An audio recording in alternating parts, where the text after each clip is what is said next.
If you enjoyed, like truly enjoyed this drama, I suggest you click off. If you're still here, that means you're okay with me sharing my opinion. The whole point is to be honest, and it's births discussion. I DNF'd this drama at episode 14. Specifically episode 14, I thought that was my last straw. This isn't the first time I hopped on the trend train. I was disappointed. This has happened to me for many TikTok books, which I will not name because this is a book talk account. But I should have known better. But I was curious. So I'm going to talk about the good things about this drama. The visuals, the set design. I've seen plenty behind the scenes. I'm not saying, also disclaimer, I'm not hating on the actors. I'm not hating on the visuals. But there are some things that needs to be said. And I'm not an expert, but this is just a POV of somebody who's watched a few dramas. It's just an opinion. Okay, if you like the drama, as I've mentioned, it's a fair warning for you to click off. It's not easy to film a drama like this. So I'm not disregarding the hard work that's put into every single C-drama, because it's not easy. It's literally not easy to film something like this. And I commend the hard work. But ultimately, as a viewer, there's an expectation that comes with clicking on a title, picking up a book or a movie. You expect certain emotions. There's a promise that comes with a title like that or a genre like this. Pursuit of Jade just did not deliver. I'm speaking from an objective point of view here. I'm speaking as someone who's not seen that many C-dramas, but I've seen enough to know which is good and which just under-delivers. It's a 40-episode drama because typically they've passed a law. You're not allowed to create a drama that has more than 40 episodes. And so 40 is normally the max. Sometimes I've seen some that's 29 episodes now. I think it was Veil of Shadows. I don't know if it's still ongoing. But the cap is 40 episodes. So to be fair, I would say within 5 episodes. If I have to be completely brutal, 3. Because 3 is 3 hours. That is a lot of time to establish characters, context, theme, story, who your villains are, and who the heroes are, or protagonists, right? I say that's fair. That is fair. But for a movie, it's within 20 minutes. You gotta do that in 20 minutes. And for K-drama, 16 episodes, I judge it from the first episode. For example, Penthouse, Vincenzo, The Devil Judge. These are really good ones. Good opening. Within an hour, it feels like 10 minutes. And here lies the first problem. There was a point, I think it was episode 12 or 13, where for Pursuit of Jade, where I paused. I was in the middle of a meal. I wanted to do something else. I paused it, but then I thought, I'll just see where I'm up to. It can't be that long. I'm sure it's almost finished because I feel like I've been sitting here for too long. Paused it, had the greatest shock of my life. I could not believe it was only 20 minutes and there was a half an hour left. And that was the first instant problem, that observation, if you will, and it's a surefire indicator that something is not working, that the writing is not working, the structure is not working. If you feel as a viewer that nothing's happening, is there something that's going to happen? Why is this a bit slow? It's a bit boring. That is a problem. Or the conflict's not strong enough, or there's nothing new happening. There's no new conflict, there's no new discoveries, there's no new challenges, so it's a bit of a flat line. But the story, typically a story should be just up and down, constantly a roller coaster. Sometimes you can have a calm bits, like a calm before the storm, but then you know something bad is going to happen afterwards. In this case, the stakes are not high. What is the stakes for Pursuit of Jade? Is it that the two of them can't be together? Is that one of them's going to be K-worded? But the stakes are just not high enough for me as a viewer to care. And it feels that I'm observing lives of those in history back then. But without a story, it just feels like I'm observing, but I'm not invested. And there's a huge difference. The second is they had that argument in the snow. This was around episode 14, which was when I stopped, where the argument just happened out of nowhere. I personally thought maybe I could not feel the tension prior, because technically before an argument there's a build-up. It's not just written down for the purpose of arguing so that they can separate, but that's what it felt like. If you were to put an argument in, it's because all this emotions has been pent up for so long that it explodes out of them. But in this case, it felt like it was written down for the sake of, I needed these two characters to separate, and then I'll reunite them afterwards in page something. That's what it felt like. It's hard not to see it. So that's why it felt abrupt, sudden. It's not very natural. It's not organic. And to put the cherry on top, the Marquis flops on the snow. And he says this line, "You found me here first and then you abandoned me. Then this is where you abandoned me." So it's almost like the start of the romance and then the end. They didn't have to include that line. He did not have to say that line. The viewers will get it. They'll realize, oh, this is where she found him and here's where she left him. They'll realize, and oh, they can get it themselves. This is a classic example of spoon feeding, and it's not really Vita, and that's a second indicator. It's not good.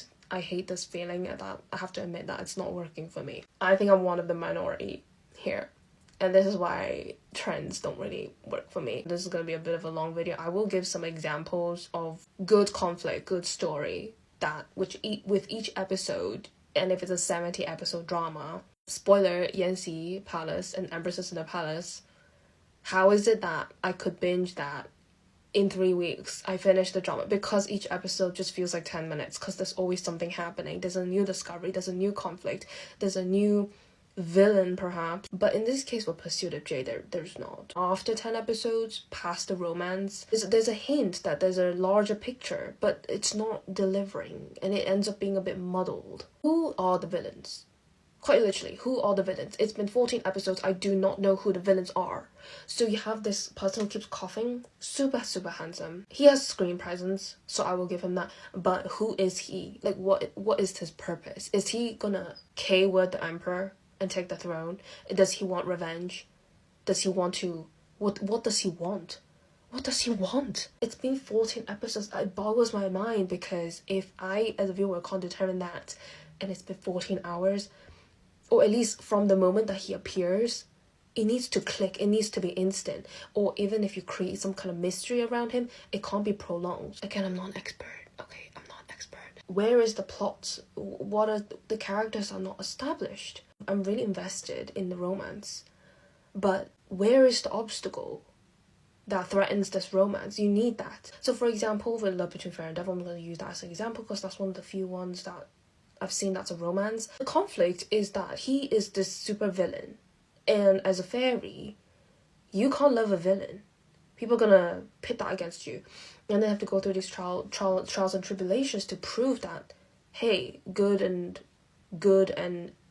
can be together. Wang He's character has a bit of a backstory, and it explains why they are the way they are. The episodes pay off, but in those episodes running up to that, there's things happening. And then another example with a conflict that threatens romance is Till the End of the Moon. This girl has to choose between saving the person she loves and wanting him to exist, or does she choose to save the world? Because if she doesn't do her duty, which is her mission, the world's gonna perish because she chooses Tanaijin. That is a big conflict. That is a huge conflict, and it's really satisfying. But in this case with Pursuit of Jade, what is the conflict that threatens them?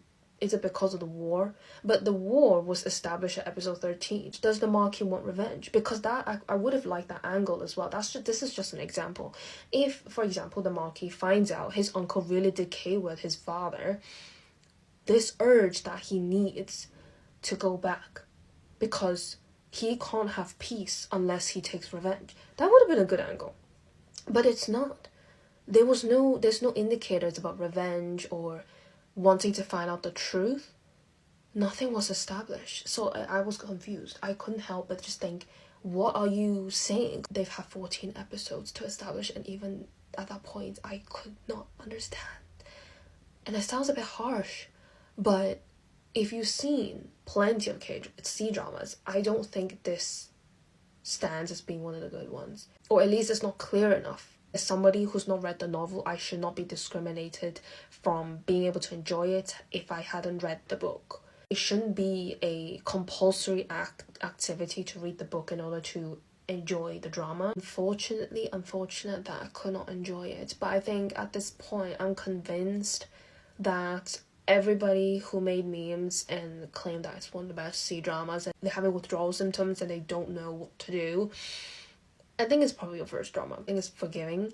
But if you've seen other ones, if you're somebody who, for example, watched The Double or even The Untamed, it's below standards because the story is very muddled. What they're doing is that they wrote the characters, built their profiles separately, but it doesn't tie to a bigger plot. Hence, that's why it feels like a documentary, because you focused on the character.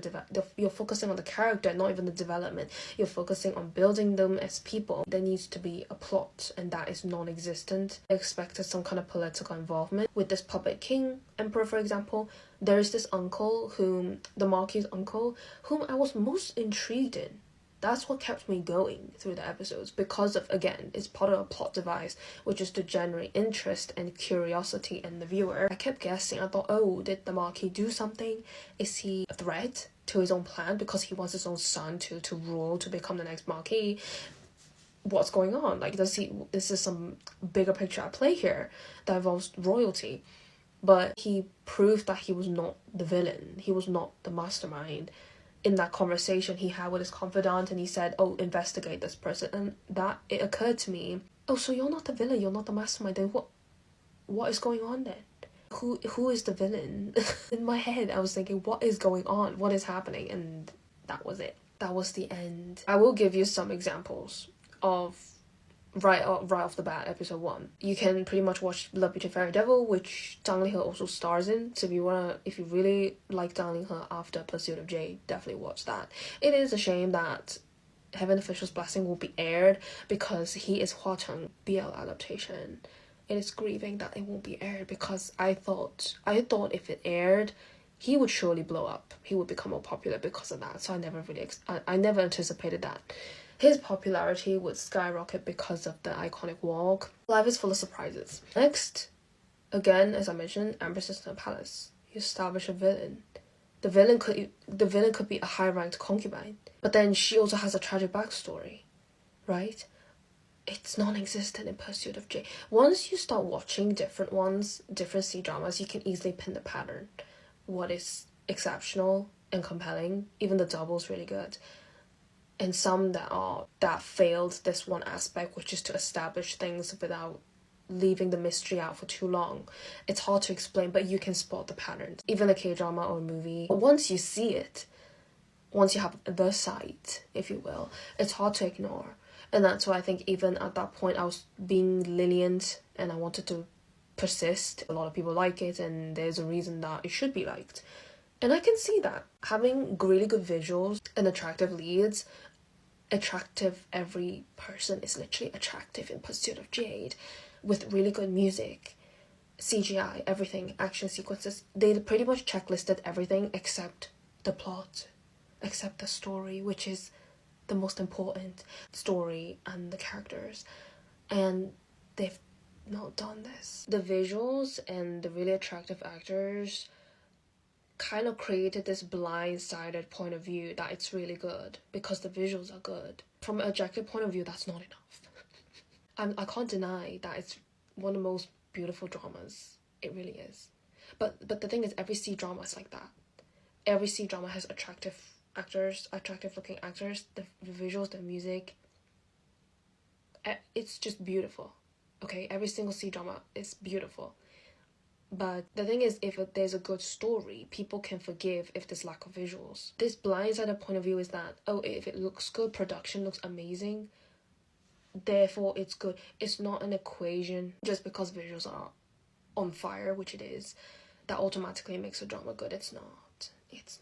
Unfortunately, it's not. It's always writing. Writing comes first. And the characters. And how strong the conflict is. Again, I'm not an expert. The ones I would recommend, if you watch this far, is Love Between Fairy and Devil, as mentioned. And then there's Empresses in the Palace, The Untamed, Word of Honor. I'll put like a list here. There's also Till the End of the Moon, one of the best.